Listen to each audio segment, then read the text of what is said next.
ভাই মানুষ যে কতটুক জঘন্য হলে এরকম ধরনের কাজ করতে পারে জানা ছিল না।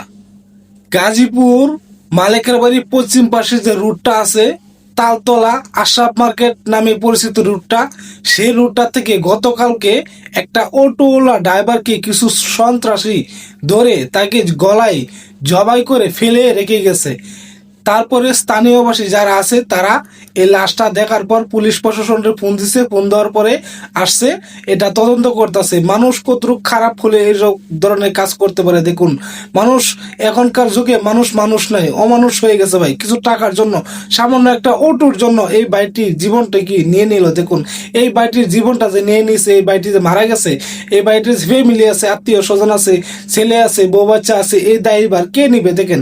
আমাদের বাংলাদেশে যাতে এরকম দুর্ঘটনা না হয়, আমাদের পুলিশ ভাই যারা আছেন, প্রশাসন ভাই যারা আছেন, তারা এখনো সময় আছে এই সন্ত্রাসীকে ধরে উপযুক্ত শাস্তি দেন, যাতে অন্য কোনো সন্ত্রাসী এরকম ধরনের কাজ না করতে পারে।